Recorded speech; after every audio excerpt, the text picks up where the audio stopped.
Hi, and welcome to another video from Counselor Tips. In this video, we will be covering the microcounseling skill, feedback. Now, feedback is often confused with two other microcounseling skills, but it's distinct from them. So the other two skills that it's often confused with are interpretation or immediacy. If you want to know about interpretation or immediacy, go take a look at those videos that I have on my channel. You can also take a look at a book that I authored called Skills Made Simple, Microcounseling Skills for Counselors, and there are 3 distinct chapters in that book, each covering the skill feedback, interpretation, and immediacy.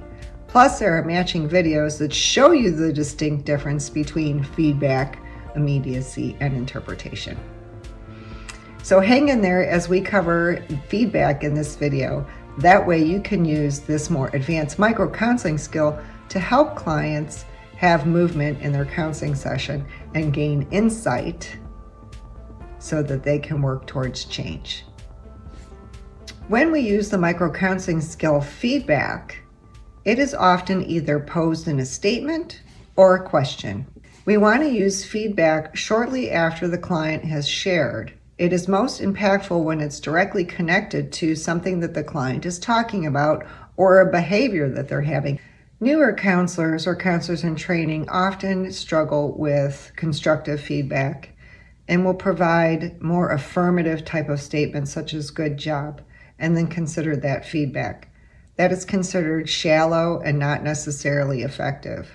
Although constructive feedback can often create defensiveness in clients, when you have a strong rapport built with a client, constructive feedback is tremendously impactful and can help facilitate change in clients' experiences, thoughts, beliefs, behaviors, relationships, and so on.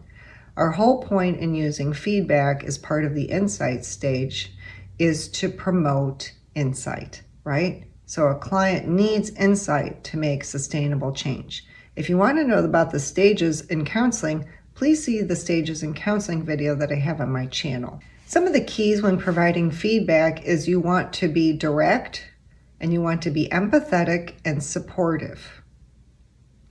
You want to oftentimes use it in a very constructive way where the client then can attach to the feedback and use it as a foundation towards change.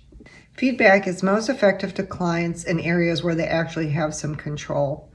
So a person doesn't have control over their age, they don't have control over their height, they don't have control over maybe decisions that other people make, right? But clients do have control over things about deciding how they're going to respond instead of react.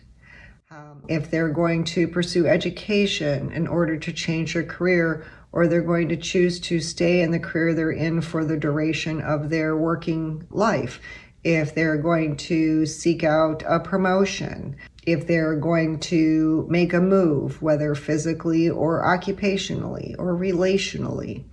So a client has places where they do have control. I like to always call this their hula hoop, meaning it is a small area, but when they step out of this area, they often feel anxious and out of control because they cannot control lots of things in their life. So when we give constructive feedback to a client, it can be very impactful and provoke insight. The last thing I want to say about feedback is it's most effective when it is broken down and provided to a client incrementally. You kind of want to think of it as doing small steps, such as an objectives in a treatment plan versus an overall large looming goal. So you want to provide feedback at targeted times. You want to do it in a statement or a question. And you want to do it when the client is receptive, kind of like fishing. Throw a feedback out there, if like a fishing line. If they don't bite, reel it back in and go back to the more simple or basic microcounseling skills. If a client bites and is willing to take the feedback, then you're going to feed it to them a little bit at a time, making sure that they're able to connect with the feedback, that they are able to utilize it, that they're able to be reflective on it, that they're able to go ahead and implement it. You want to use it judiciously while in the role as the counselor.